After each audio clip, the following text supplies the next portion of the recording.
So good afternoon, everyone. I'd like to start off by telling you guys, my name is Saray Terrones, and I'm on the marketing board. I was fortunate enough to be Miss Terry Goldfarb's mentee. So to start off, I'd like to thank you guys all for being here. Our special guest today is Miss Terry Goldfarb. For the past 22 years, she has been giving networking workshops and career counseling to many top-level executives. She is also a loving friend of Walt Disney and has a deep relationship with the company, and has started that ever since she started working there. As her mentee, I was able to meet top-level executives like Mr. Andy Euster from Ventura Foods.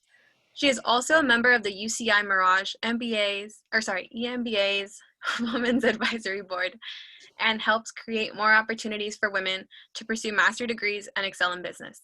Fun fact, she's never had to go through an interview process. She landed her jobs through networking skills. As an example, she created a reoccurring annual ice cream social event with her neighbors to get to know them a little more, and this resulted in a lifetime full of friends and family, which still happens today. We are truly lucky to have one of Southern California's best networking coaches to teach us here all the tools to be successful networkers as well. All right, so let's give a warm leadership scholars welcome to Miss Terry Goldfarb. Aw, thank you. That was lovely. Oh, it made me feel so good.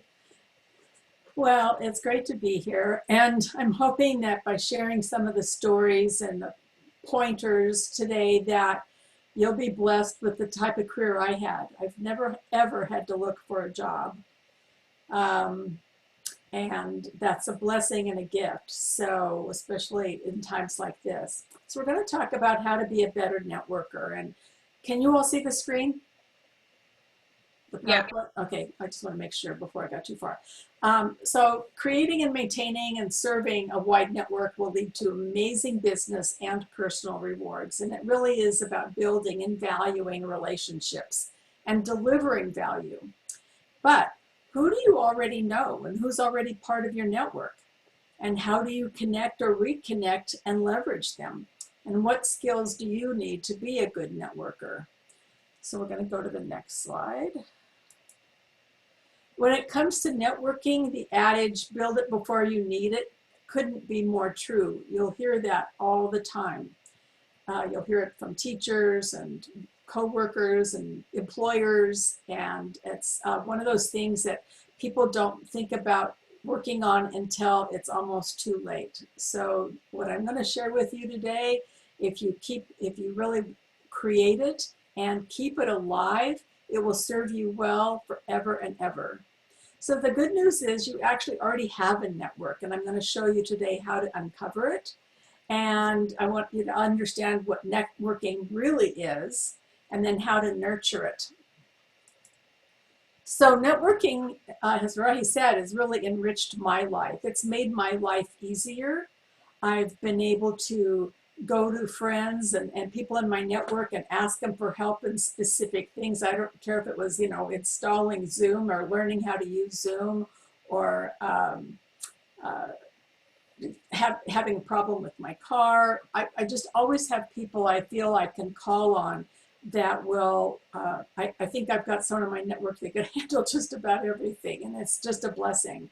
It made my life fun. I've had a lot of friends in diverse areas, and they've created all kinds of fun opportunities that we've been able to enjoy together. It's definitely made my life profitable, since every job I've had has been as a result of my network. It's provided support. My husband died 5 years ago. I don't know what I would have done without my network. Both my neighbors and my family and my extended network were amazing, more than I could have ever imagined. It's provided champions for me when I've been in a position, either getting evaluated for a bonus or for a new role. I've had people in the company that have, gone to bat for me, and that's been really wonderful. Open doors, and I'll be telling some of those stories in a minute about every job I've ever had. And provided a competitive edge. In one of the jobs, it was between two of us, and because I knew the people inside, they knew me already. I was a known entity. I got the job. And it's allowed me to help others. I'm able to refer other people to people in my network, whether it's for a job or a doctor or a mechanic or you name it, just about anything. But throughout my career, as I've had to network with other people that are in transition, I feel blessed to have been able to refer almost everybody to at least one or two people to help them move forward in their transition. So my story, as I've said, every job I've had is, and every significant person in my life are a result of my network. And that empty spot was supposed to be a picture of Walt Disney and I, but I forgot to stick it in. Sorry about that. But I have a picture of myself with Walt Disney at the age of 9. My dad worked for Disney, and we came out here the week Disneyland opened. We weren't there opening day. We knew better. But we were there a few days later, and I had my picture taken with Walt, and at that time, he changed my life. He said, when you graduate high school, you can come work at Disneyland, and I held him to it. Now, the significance is, as I lived in Denver, so it wasn't like I lived in Anaheim or Fullerton or Newport Beach. So I graduated high school at 10 in the morning, and my plane landed at 3 in the afternoon in California. And here I've been ever since. So that was a life-changing moment. That's why I liked the picture. People think it's because I'm like showing off Walt Disney. I said, no, that was a life-changing moment. Not too many people can point, like that at that. So other jobs I've had were when I was young and in high school were as a result of my dad, one of my best connections, right? And people don't think of their family as part of their network. But my dad introduced me to people that hired me in their lines of work during summers and part-time sometimes during Christmas break and so forth. And so he was a great connector for me. And then I came out here and developed wonderful relationships the 5 years that I was at Disneyland. I went to college at University of Missouri for 2 years and then transferred out to Cal State Fullerton for the rest of my college days. And of course, a lot of people at Cal State Fullerton worked at Disneyland too. Fast forward years later, after I had my daughter and I was going back to work and I was trying to figure out what to do with myself. A girlfriend called that was a tour guide with me at Disneyland and said, hey, I just saw in the paper that there's this effort to build a huge performing arts center in Costa Mesa. Well, actually, they didn't even know where yet. And there's grassroots swell trying to raise money and get energy going to build this. And one of the chapters that they're forming is a singles chapter. And I thought I was divorced at the time. So she said, maybe you would be interested in getting involved with that because you're single and you love the arts. So I walked in cold. I didn't know anybody there, I didn't think. But again, because of my Disneyland network, I walked in and there were at least 4 people out of the 100 people in the room that had been friends of mine from Disneyland. That turned into about a 4-year commitment. I was involved with that chapter and made fabulous relationships that I'm still close with today. One of the people on the board put my name in as the momentum started building to get involved with another part of the organization. And a capital campaign had been launched to actually do serious fundraising for the Performing Arts Center. And she submitted my name to be on the capital campaign. And I didn't even know what that was at the time. And I think that's another note, is like almost every job I ever had, I didn't understand what it was. I didn't think I had the skills for.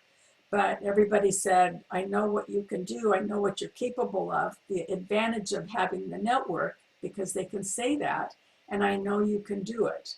If it weren't for that confidence in the people that knew me, I don't know if I would have even taken all of those jobs. But at any rate, I got involved with the capital campaign. And about the same time, I was at a picnic with another Disneyland girlfriend, and she said, are you going to go get a job? And I said, yeah, I'm looking. I need to look for one. And she said, well, let me hire you. And she ran the sales team for an office supply company, and they did outside sales. That was before the big box days. And so we'd be knocking on doors of the big companies trying to sell office supplies. Well, she couldn't see the bubble above my head, but it was like, ugh, sales, ugh, pens and pencils and pads of paper. None of that sounded very exciting to me. And it's like she could read my mind. She says, I know it doesn't sound very exciting and you don't know anything about sales, but I will teach you about sales and I'm a great teacher. And if you don't like it after a few months, my feelings will not be hurt, but give it a chance. Well, I wound up there for 4 years and she taught me so much. I didn't think I would ever like sales. And I don't in certain respects. I hate cold calling. But part about building a great network is you don't ever have to cold call.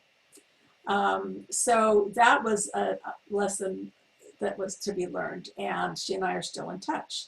So then, as a result of that, I got referred to a job at the Industrial League. The Industrial League was a local lobbying organization. I did not know what a lobbyist did. So same thing. It's like, I don't think I can do this. I didn't understand what the incumbent was talking about, literally. Kind of like your situation, Mark, with the classroom. It's like, I don't know what those words mean. And, but I found out that the chairman of the board of that organization was also on the Capitol campaign, and I happened to be part of his cabinet. And so I was with him a couple of days later and I said, I'm being talked to about this job at the Industrial League and I don't know if I'm the right person. He says, you are the right person, you're hired. So that job lasted 3 years and I met every CEO in Orange County because it was a CEO only organization. And I learned what a lobbyist did. So when I was there, I had been approached. I was part of another group, Center 500. It was a part of the Performing Arts Center for up and coming young executives. So I guess that's what I was at the time. And I met all of these amazing young professionals. They were mainly in their late, in their mid to late 30s and early 40s. And they were power names that you would see in the paper all the time right now. And when I was part of that, we put on a triathlon. None of us had ever done that before, and it was quite a feat. It was an elite triathlon with athletes coming from all over the world. And when you do that, you actually have to clean up after it. Nobody thinks about that. And we promised the city of Mission Viejo we'd leave it the way we saw it or found it. Well, you have to get there like at 4 in the morning to start setting up because athletes start arriving at 6. And so we're setting up, we're walking the course in Mission Viejo, all up and down the hills, laying down cones, putting tape around, setting up registration tables and so forth. And we got word from the waste management company that they went on strike, which means when this event was over, the 20 of us on this committee who were up and coming young executives had to walk the course. Now, do you remember what the weather was like a week and a half ago? The historical highs, right? Well, let me tell you, it was the same temperature that day. It was 105 or 106 in Mission Viejo. And people were passing out on the course and we had to walk that whole course and pick up every paper towel, every paper cup, every plastic bottle until we were done. And it took hours. And we went to the pizza place on the lake and we literally had our head on our arms and we were exhausted and we were soaking wet and we looked like homeless people. And so people would come in and look at us and give us scowling looks and it was like that. And one of the guys looked up and he looked around and he started laughing. The sight was so funny and the predicament was so funny and just so, bizarre. And then, you know how when you're so tired and you start laughing and then you can't stop? Well, all of us started laughing and we couldn't stop. That was such a bonding event, an experience for all of us, that if we ever saw each other at any other event, there could be 1,000 people in the room, and if we locked eyes, we wouldn't just wave and say hi. We would start laughing and that's to this day, and that was 20 years ago. So, well, the reason I'm telling you that story is that someone on that committee approached me one day and I was not looking for a job. And she said, I'm moving to San Francisco and I want to turn in your resume with my resignation. And I said, well, I'm not looking for a job. She said, I know, but this is a great job for you. And I'm here to tell you that it will be a forward move for you and help the rest of your career. You need to do it. I didn't understand what an accounting firm did. I didn't understand half of what she did. And she said, no problem. I'll be here for a month to overlap you. I'm a phone call away. I took that job. It was amazing.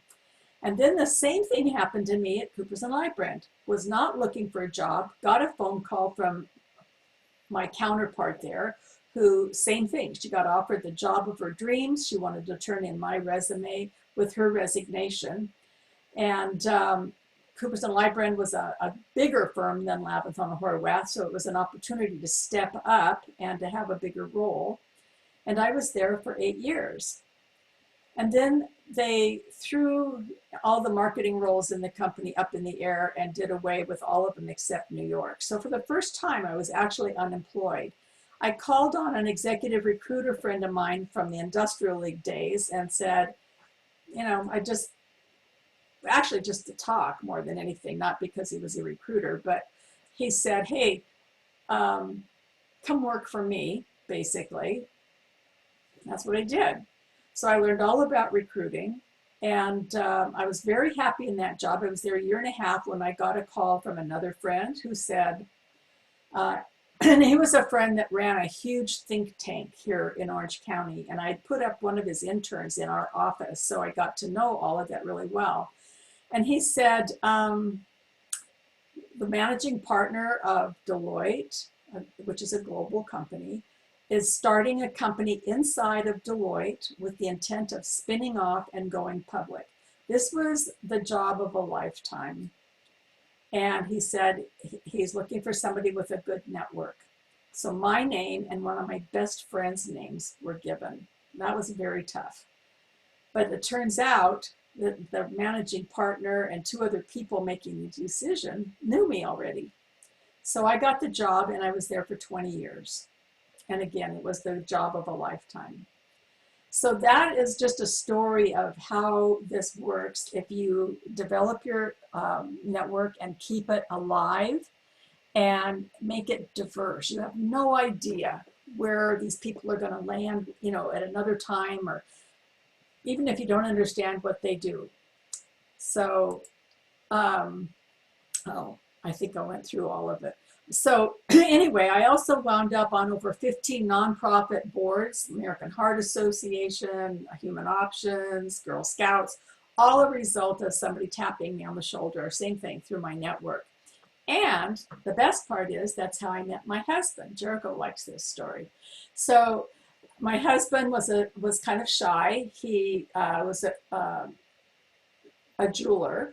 He helped open Tiffany's when they opened up at South Coast Plaza, but he was not typically a gregarious person, but he needed to be because of his job. Tiffany's wanted him to be more visible in the community. So he got involved with the Irvine Chamber of Commerce and thought he didn't know what committee to get on, but he decided to get on the membership and greeting committee because you had to wear a lime green jacket.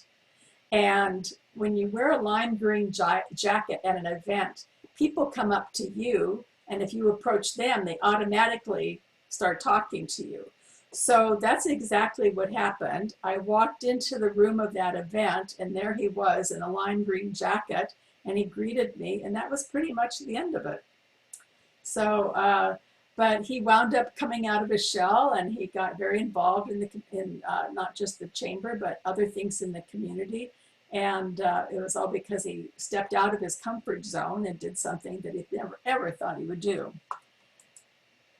So these are just some of the reasons why you should be networking. So right now, this is, I want you to just go around real quick and think of 1 or 2 situations that maybe your network played a role, and just kind of speak up if they referred you to a doctor or helped you find a new car or a roommate or a boyfriend or anything. I'm just interested in hearing how networking might have worked for you. Anybody ready to share? Yes. Was that for me? Yes, Mark, sorry. Oh, okay. Well, I used to be a ballet dancer, and the dancers, we all, like, whatever school you were in was kind of like a diaspora per school. You just kind of spread out and you join all these different companies. And so I had a really good friend of mine that I danced with at the School of American Ballet, and she was with the Royal Danish Ballet. And so she told me her experience about auditioning with all of the European companies. And it was because of that that I auditioned for the Norwegian National Ballet, where I danced for 5.5 years. Wow, great story. Great story. Who's next? Jericho. Oh yeah, this summer I actually connected with my neighbor, and we in the past we never really talked too much, but we always said hi to each other. How's your day? But this summer I found out he wrote a book about investing, and I'm like really interested in investing. So now I reached out to him to see kind of pick his brain about investing, and he actually said he had a position open on his sales team. So now because of that and connecting with him and talking about his business, I was actually able to get that position. So yeah. Ah, fabulous. These are great. Okay, who's next? No one else wants to talk about, oh, okay, Maribel? I think my first ever job coming from high school, I ended up taking a course, and just the fact that I was just kind of networking with the students or just assisting them, although I was a student, the professor was so interested of how I was teaching that they actually asked me if I could continue another free networking workshop, and then they got me into a job or work study on the campus, and I continued the same job until I transferred to Cal State Fullerton. Excellent. I love it. I love it. So, Ani? Yeah, I actually have two. I like both of them very much, but I think the second one I like the most. But the first one, I went to like a sales program or a sales event that the sales team at Cal State Fullerton had. And I sat at a table, and they were again talking about like sales and the importance of it. And I sat at a table, and I didn't know he was like the HR, not the HR. He was an executive at PepsiCo. And I just started talking to him. I didn't know who he was though. He was just there, and I thought maybe he was like another student. And I started talking to him about like sales and things like that. And then a couple hours later, he had to go, and then he gave me his card, and he was like, "I'm so and so from PepsiCo. Please apply to the internship we're having." And then thus I got the Excellent. job offer in June. Excellent. Excellent. But my second one, sorry, I've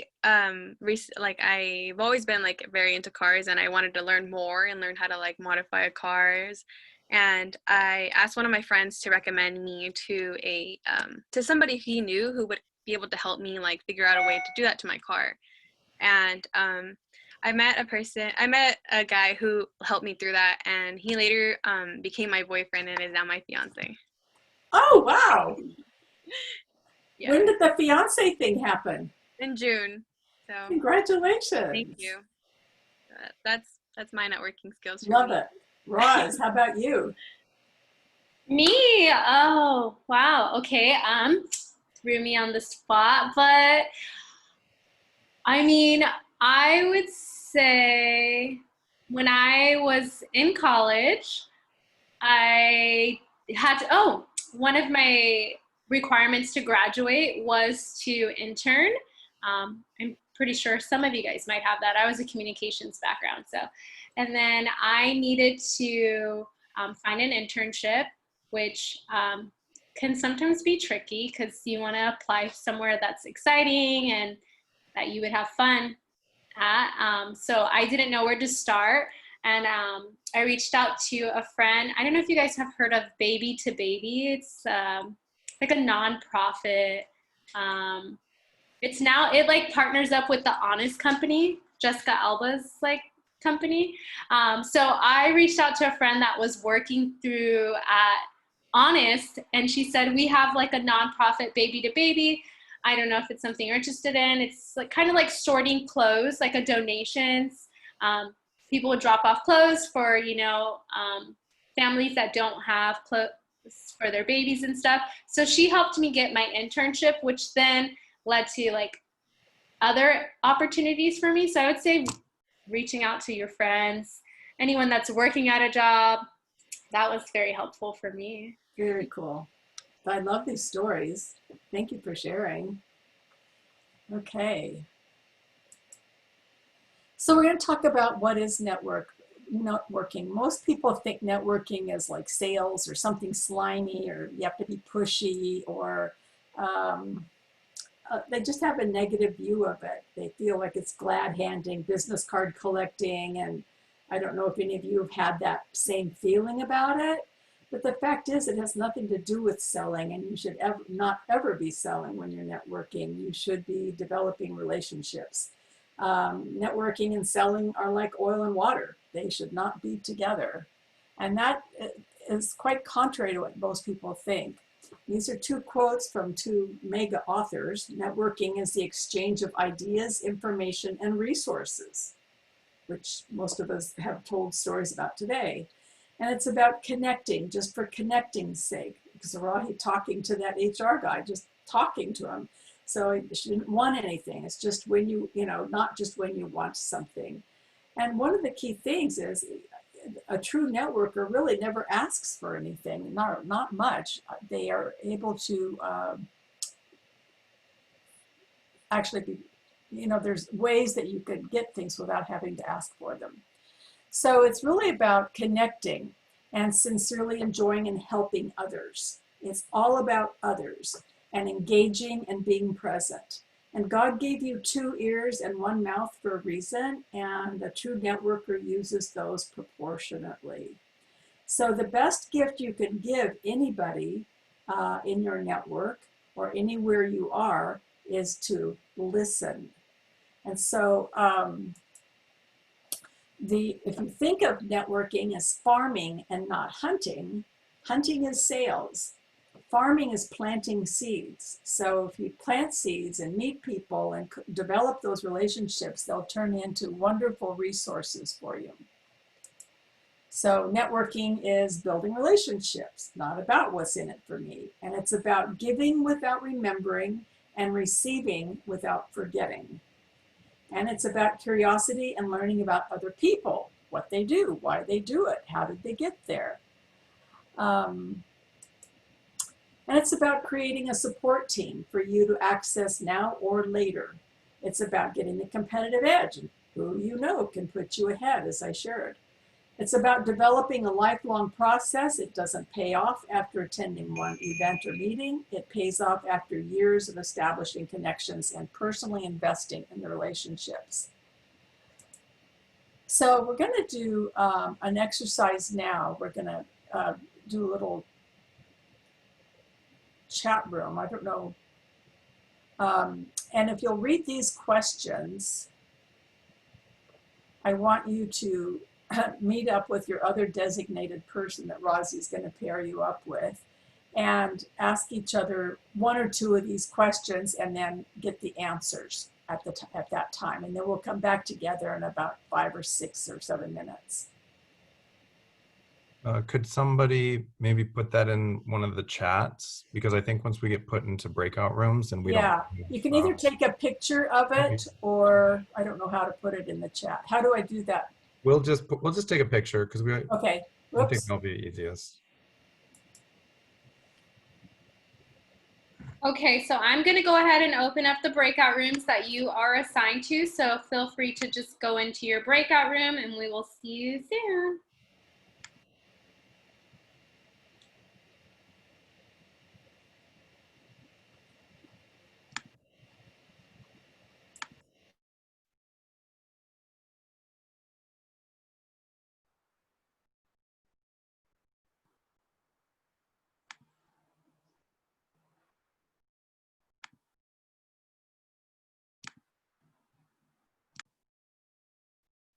Hi.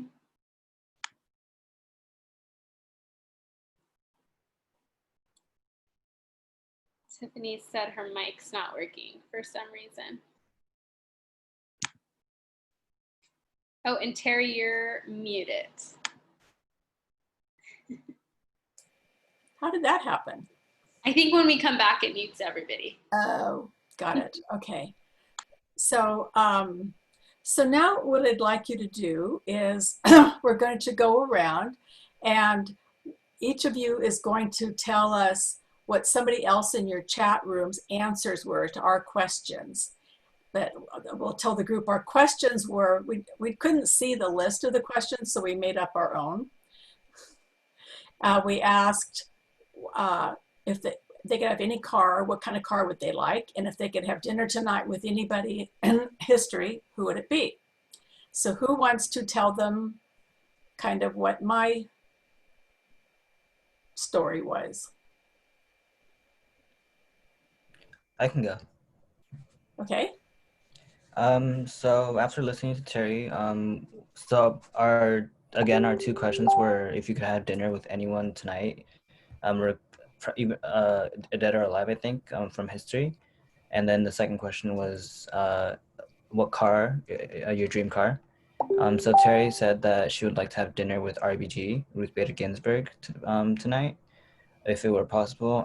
She talked about how her career was an astounding one, and how she was also able to build a loving family at the same time. So Terry looks up to her for that. And for her dream car, she said a red 57 Mustang. She said that's always been a dream car of hers, but but right now she needs a car that she can get her mother into, and that's not feasible. Thank you, Dayton. Who in my group wants to introduce Dayton?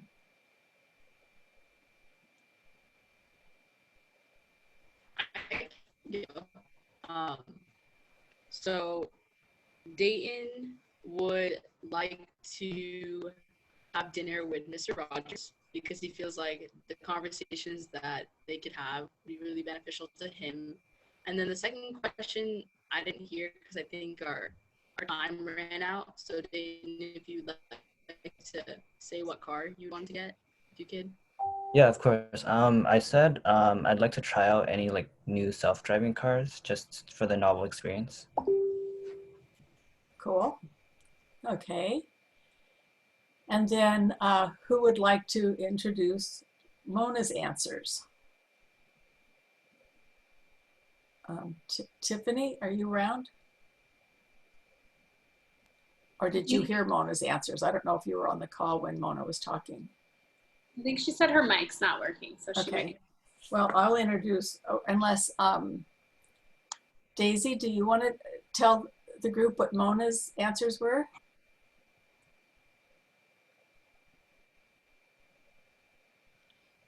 Sure. So Mona said that if she were to have dinner, she would want to have dinner with a YouTuber, Lily Singh, because she finds her inspirational. And I forgot what kind of car that Mona wants to drive. I forgot that question. I said a red Corvette Stingray. I thought that'd be really cool and a really cool car to drive. We're going to drive our mutually red cars down the road. Great. And who? Oh, I guess I can talk about Daisy. Daisy likes to, she didn't know what kind of car she wanted, but she likes to cook and she likes to try new recipes, and she likes to try to figure out when people are baking and like how to make the items. And we all want to know when she's cooking so we can come over. But we were having some mic issues, so it was hard to hear parts of everybody's answers. Anyway, next group. I can start it off for my group. I'll go ahead and introduce Annie. And then one thing that our group talked about was kind of like our most challenging like career moments. And then what Annie shared was that one time she was at her first job, was like her first day. She was bringing some drinks over to a few of the customers. And then she accidentally like dropped the drinks and like made a huge commotion. And then her coworker kind of helped her get some more drinks, but she accidentally dropped it again. And that was kind of, yeah, one challenging moment. Yes, we all remember those, don't we? Who's next? Who wants to go next? I'll go next. I'd like to introduce, her name was Madeline. She's actually a freshman at Cal State Fullerton, and something exciting, or something that was like challenging or funny about her career is that she just started getting more involved in school, where she was kind of shy at first, and now she's getting more involved and reaching out, and she's realizing that it's actually pretty great and she likes it. So, Very good. Who wants to go next? I'll go ahead and go. Okay.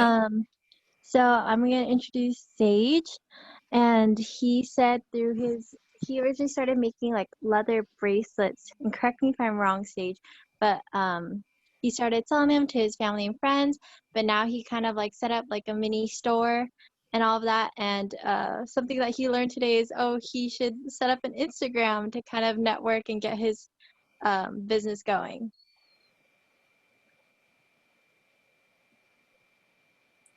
Great.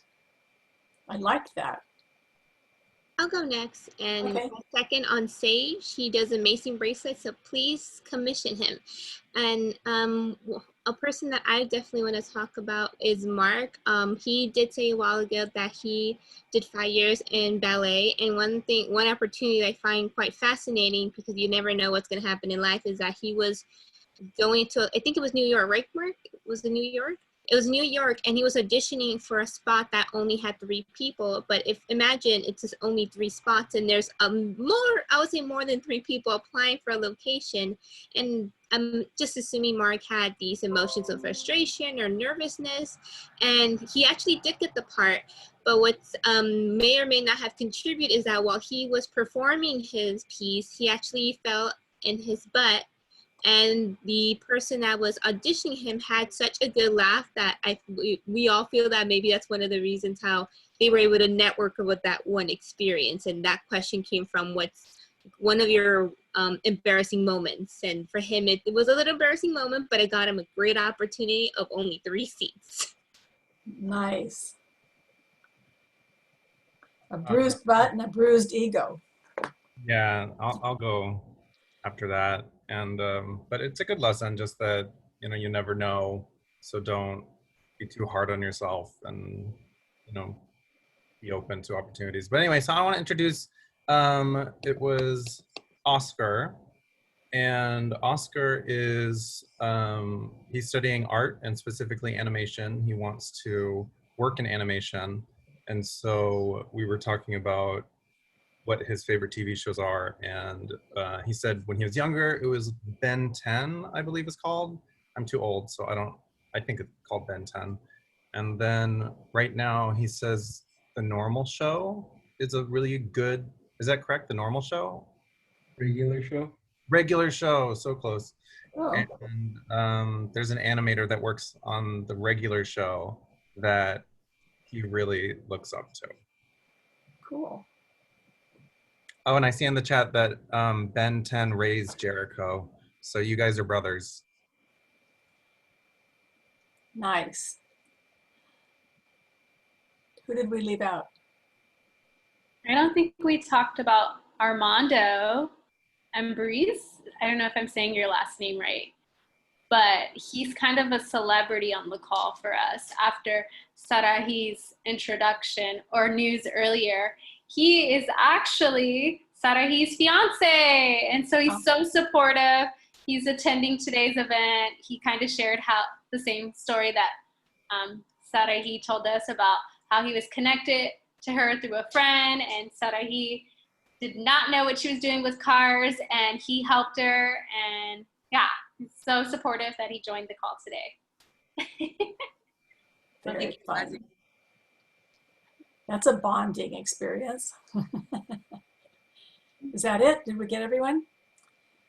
Okay, so one of the reasons we did this is it's always so fun to just learn to ask people questions. And when you're meeting people for the first time, or even if you just haven't seen them for a long time, not to be afraid to ask questions, even out of the blue questions. Or it's always good to have an arsenal of questions handy, but you can see how it always is a great conversation starter.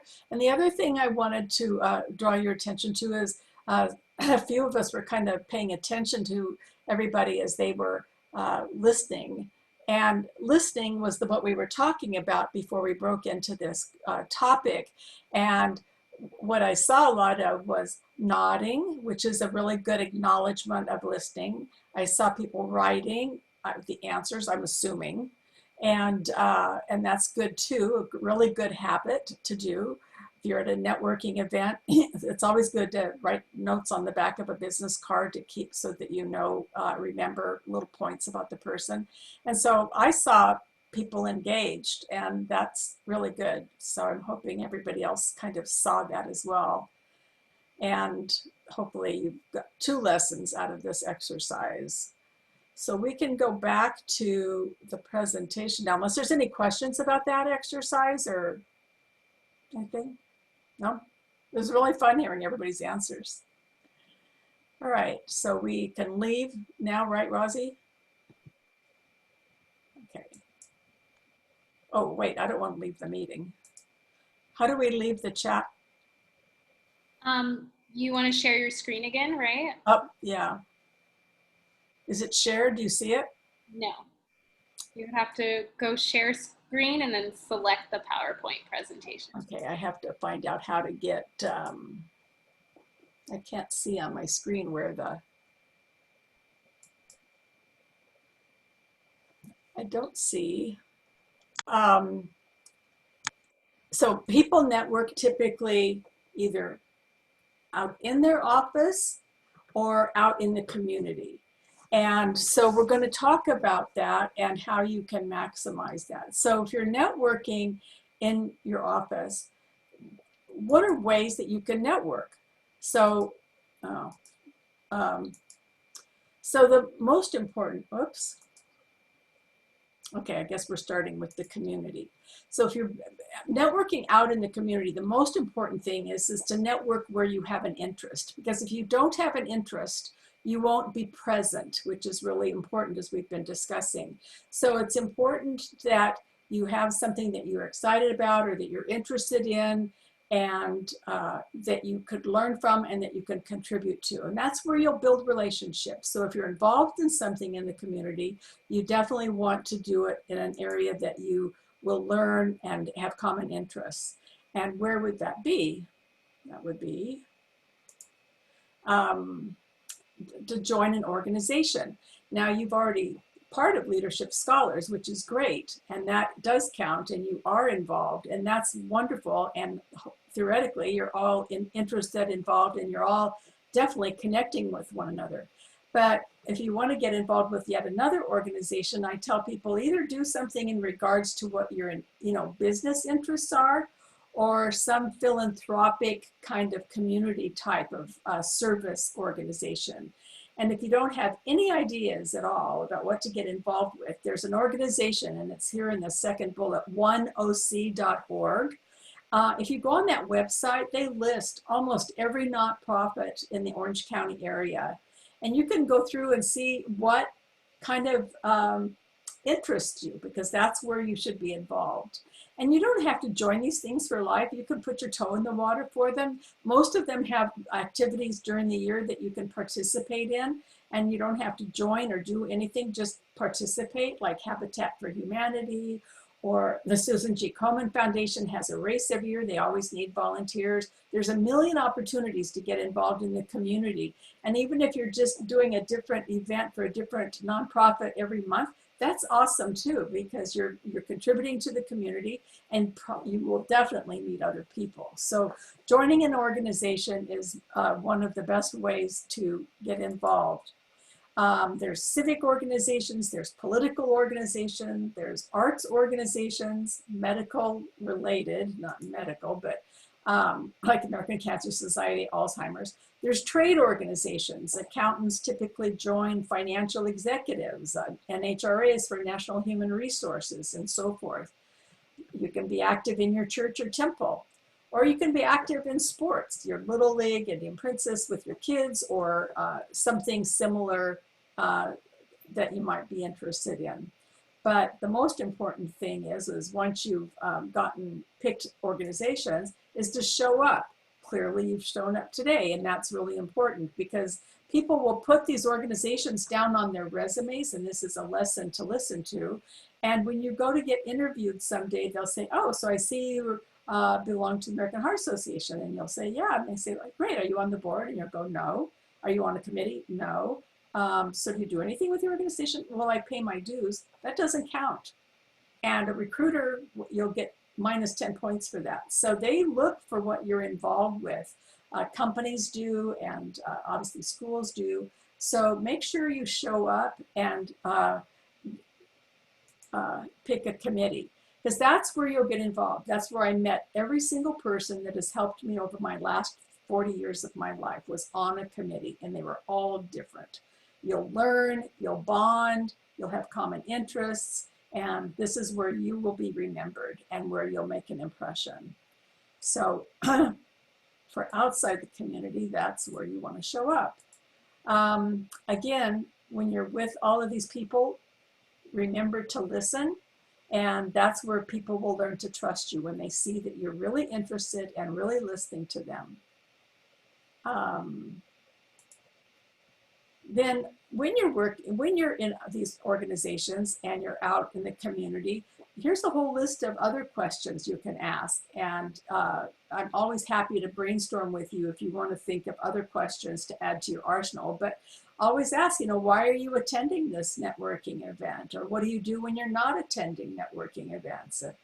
How did you choose your career path or arrive at your present job? I find that that's one of my favorite questions. I'm always fascinated by people, especially later in their career. How did they get from here to here? Because a lot of times it's not a straight path. Mine was like this. What do you do for fun on the weekends? Did you do anything special this summer or this holiday or during spring break? I'm planning a vacation. I'm taking a poll. What have been other people's favorite vacation spots? What's yours? What do you like about this group? Is there a committee that needs some help? And so forth. And so there's a book called The Fine Art of Small Talk, and you could probably buy a used edition online.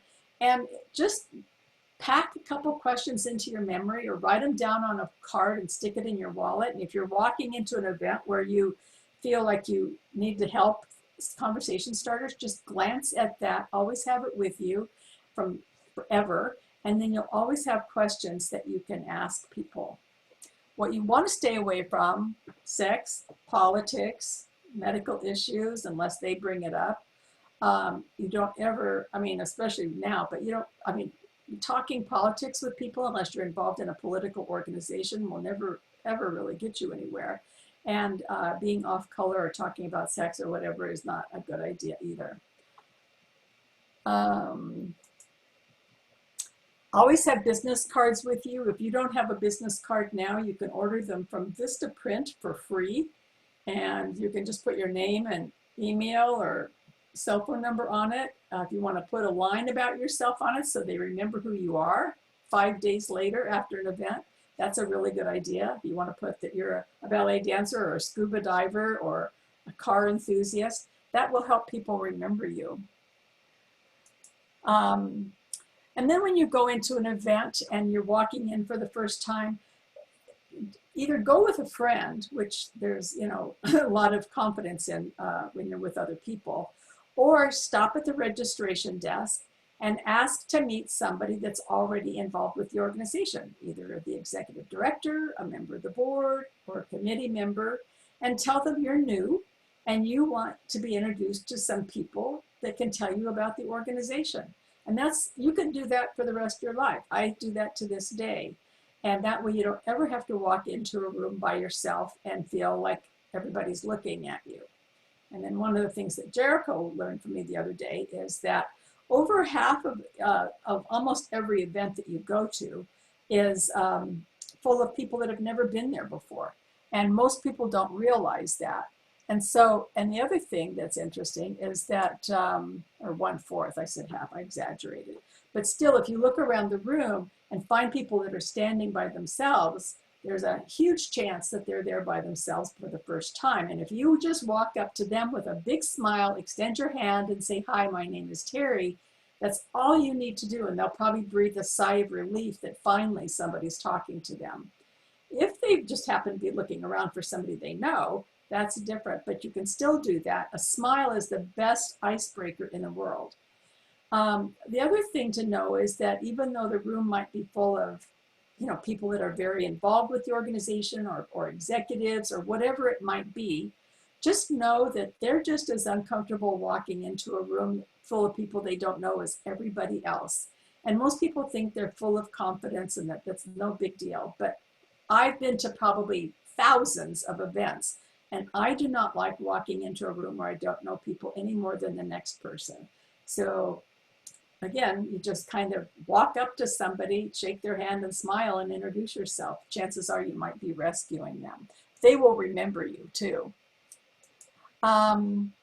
Then when you're at the event, you can make other people feel comfortable, but kind of acting as the host. If you're standing and talking to somebody and somebody else kind of is standing by, reach out and bring them into the group. Introduce them to the person you just met and introduce them to yourself and just make it easier for everybody. And then if it's a dinner or a lunch and you're sitting at a table, I can't tell you how many high-level executives will sit at a banquet table all night or all during lunch and never introduce themselves to anybody else at the table. And so my husband was a master of this. He would not sit down. He would walk around and introduce himself to every person at the table and say, basically, I hate breaking bread with people I don't know. So he would, and then he would introduce the person he just met to the next person. So they would start a conversation. He would go around the whole table. If the program is kind of starting and you can't walk around the table, just introduce yourself to the people on either side or somewhere across if you know the people on either side. But introduce yourself to some other people at the table, because otherwise it's a waste of your time and theirs. And then networking inside of your company.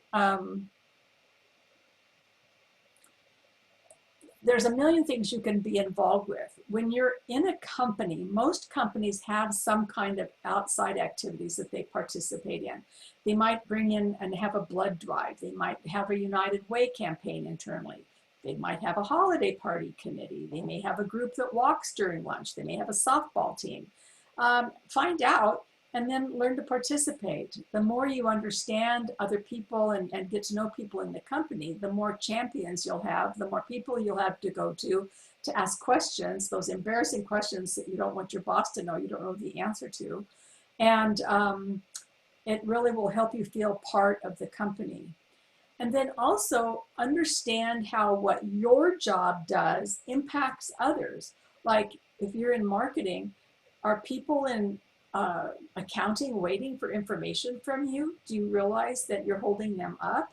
Or maybe you're not giving it to them the way they need to see it. So it's great to go to the department that your project is going to and just say, what do you really need from me and what format would it be best in? And how can I make your job easier based on what I do? And they will be really respectful of you that you're trying to actually learn more about what the processes are and the chain of command with projects and so forth. So follow the trails and learn what other people in other departments do. You'll be a wizard about the company. It'll certainly help you rise up the ranks because you'll understand the inner workings a lot better. But always asking other people what their biggest challenge is in their job and listening. And there might be a way you can help with that. Maybe you know the answer, or maybe you have an easier way to find out the answer. So those are really good things to get involved with. But all companies, almost all companies, unless they're a two-person company, has events that they sponsor over and over again. And the bigger the company, the more there are opportunities to get involved. It also helps you become part of the culture of the company, which is really wonderful. I also am always amazed at companies how you can walk up a staircase past people and not say hi, or sit in an elevator for 3 floors with people and not say hi or introduce yourself, or that not greet the doorman day after day after day if there's one at the building. So I encourage you to extend your hand and smile and introduce yourself to the people you see over and over and over. It will create a much more wonderful ambiance for you in the business. They will be your champions, your partners, your pals. They'll do things for you that other people won't do. So you need to know that that's a wonderful thing to do. We kind of addressed that already. Any questions about that part? I know I'm breezing through this fast because there's a lot of material. So what is in it for you? Like if you're doing all of these things internally, well, different people hear about internal opportunities. Wouldn't you love somebody to walk up to you and say, hey, I just heard that they are going to open up a role in marketing that you might be a good fit for. It might be a good next step for you. But if you don't even know about it, you have no opportunity to do that. So you would have inside champions looking out for you. You'll feel part of the community. Working together obviously builds a better company. And finding not just champions, but mentors inside of the company is important as well. But it's also good when you get to meet other people in the company is to find out who are the people you need to get to know. Who are the people that champion people or that mentor people? Because not everybody is good at that. So by meeting other people, you can find these things out. Any questions about mentor or about networking inside or outside of a company? Yeah, I have a quick question. Since I know it may or may not happen just with my experiences like being involved or getting side jobs on even at community college, is there ever, how would I word this? Would there ever be a time where obviously we're introducing ourselves to someone, but you know that you have that moment that either you're too excited or not, you say something that may have been worded not the way you wanted it to come out, and you're screaming to yourself, don't say it, but it comes out.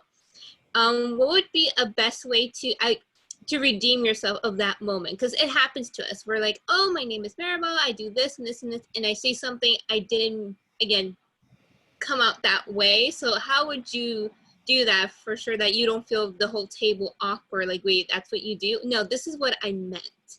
So at the moment, you want to know what to do at the moment?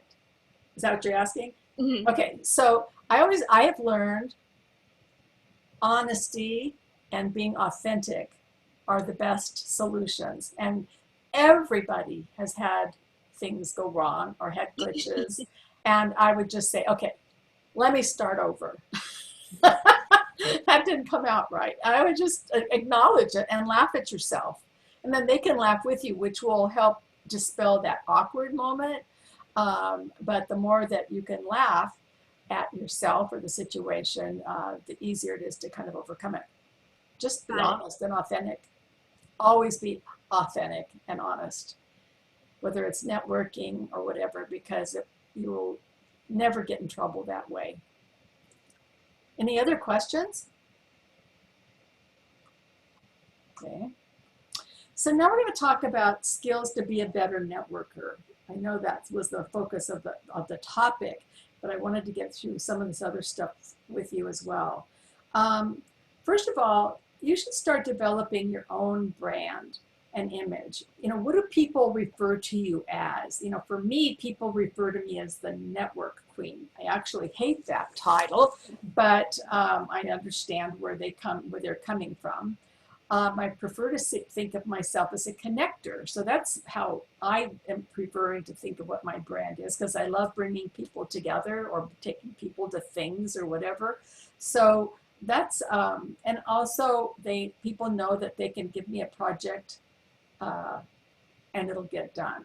So those are the two things that are kind of my brand. And everything has a brand. I mean, Pepsi, Coca-Cola, Tesla. So you want to be known by something. Now that will change over your life. So you'll have different reasons for wanting to be branded a certain way. And this isn't something you're going to, well, it could be. You could put it on your LinkedIn. A lot of people, if you'll read different people's LinkedIn, they'll say, you know, the go-to person for tech support, or the car enthusiast, something that will identify you and your interests or your talents and things that you excel at. You can read a lot about personal branding. Just Google that and start thinking about that, because as you grow in your careers, there will be people that you will want them to know what is the best thing about you. Become a confident speaker. That was probably one of the hardest things for me. When I was a tour guide at Disneyland, I could talk to anybody if I was on the same level as them. But if you put me up at a podium or on a stage, I froze.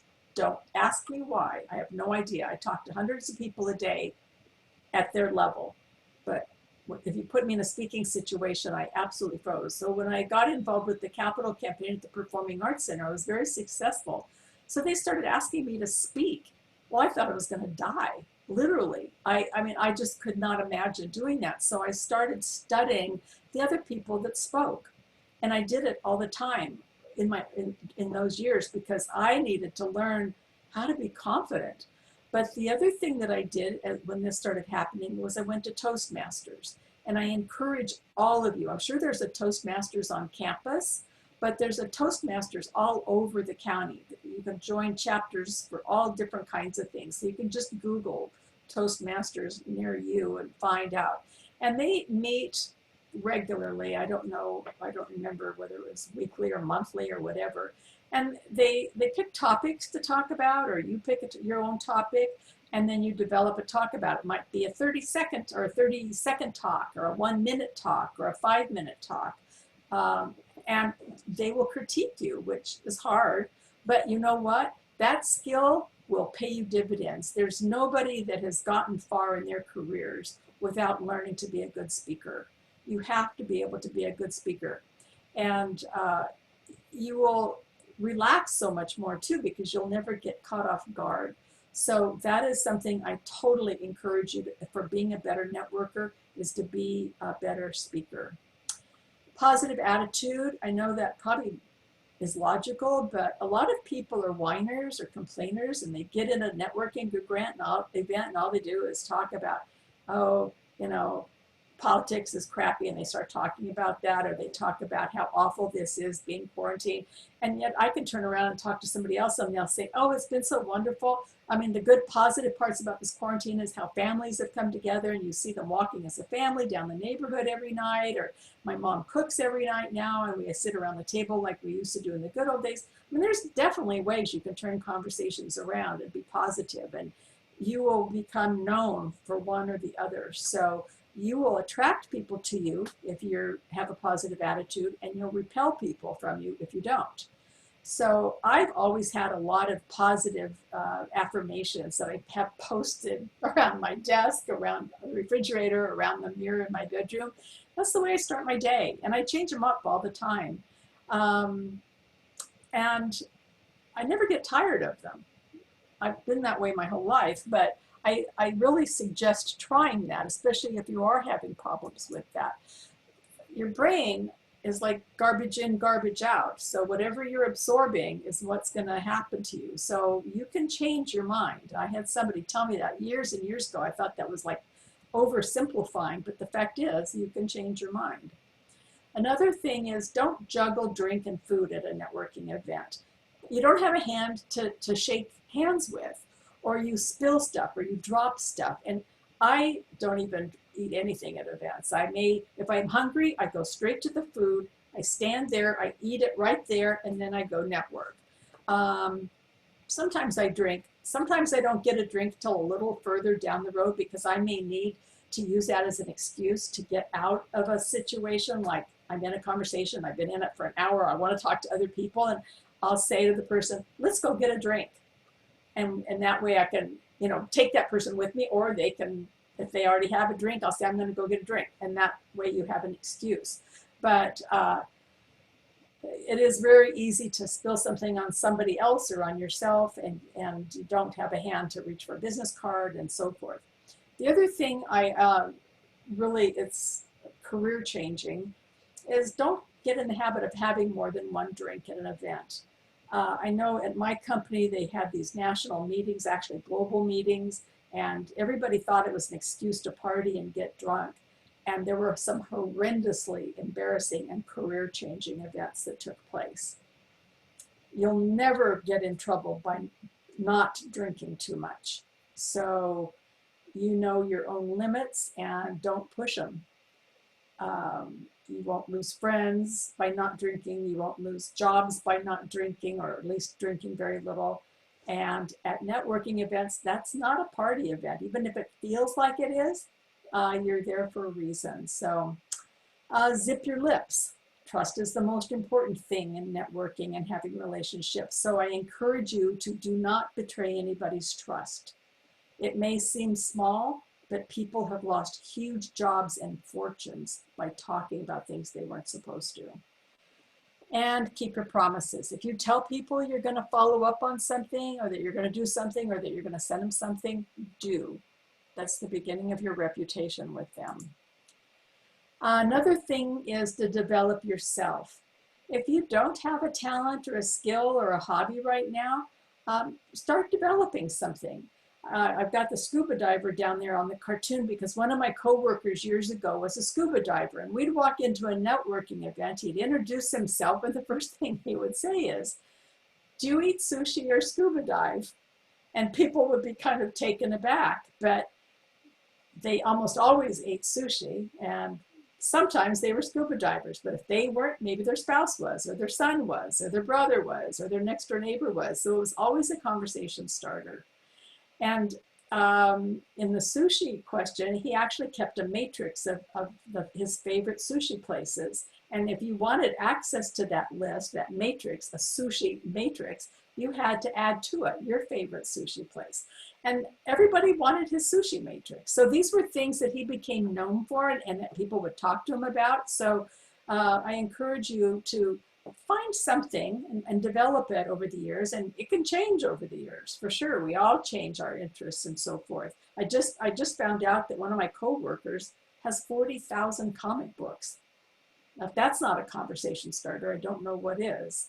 So so start developing that and be conscious of that. It'll give people something to talk to you about, and they'll want to play with you. So facts, people are far more likely to help people they know. And you know more people than you think you do. So how do you identify everybody you know? How do you think of everybody you know? And then 82% of all jobs in management, and actually this even goes to below management, and some of you might have your own stories, are found through networking. At the upper management and executive level, that number is more like 90%. Only 5% of jobs are found through job boards on LinkedIn and so forth for people in management and above. I don't know the statistics for below that, but I've got to believe it's much easier to find a job through your network than through job boards.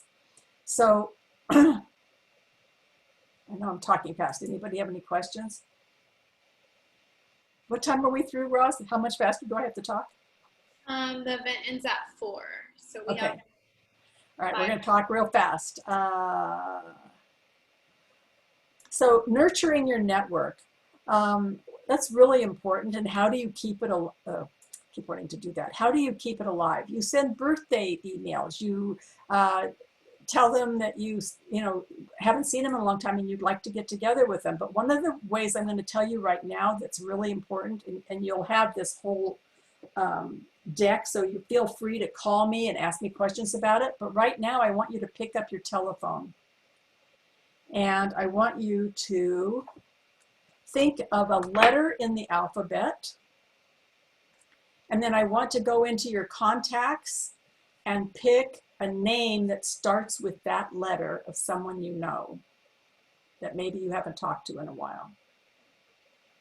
A while could be 2 weeks. A while could be a year. It doesn't matter. And what I want you to do is I want you to text or email them right now. And the only thing I want you to write, and then we're going to put the phones down. I want you to write, "I was just thinking about you," which you are. "How are you doing?"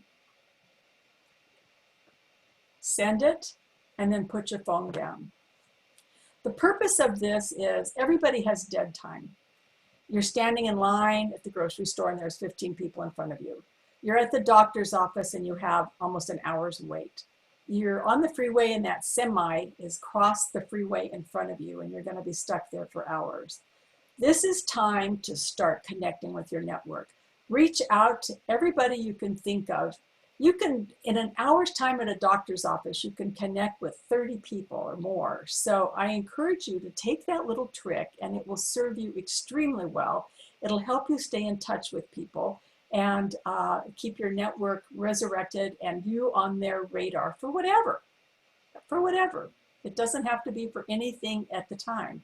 And then get in the habit of reaching out to 2 former neighbors a month, 2 relatives a month, 2 former coworkers a month, or 2 former classmates a month. If you just do small little things like that, and have maybe some kind of a cheat sheet to keep track of it, it will serve you well the rest of your life.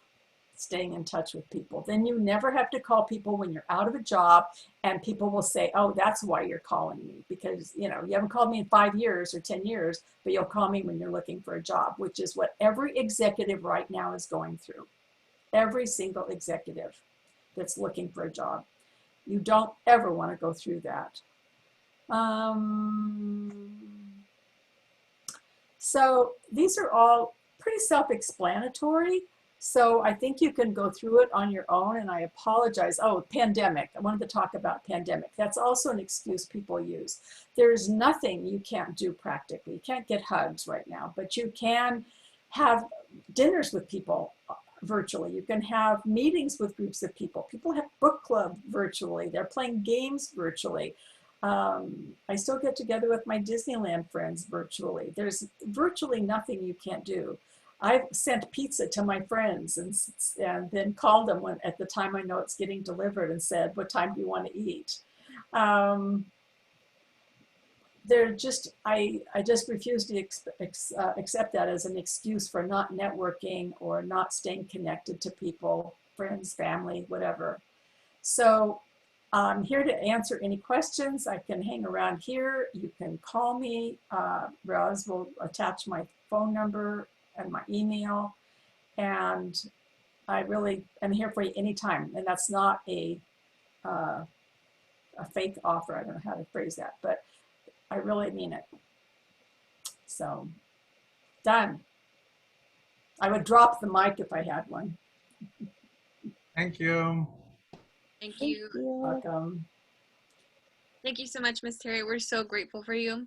And we're looking forward to seeing you soon in a couple of weeks for our next seminar on October 7th from 2:30 to 4. If you guys want to find that, I think Terry attached it below. If you guys want to sign up for that right now. But thank you again so much for this. You're welcome. My pleasure. Thank This is a scholar thank you and a scholar applause for you right now, Terry. Yay. Thanks, Jay.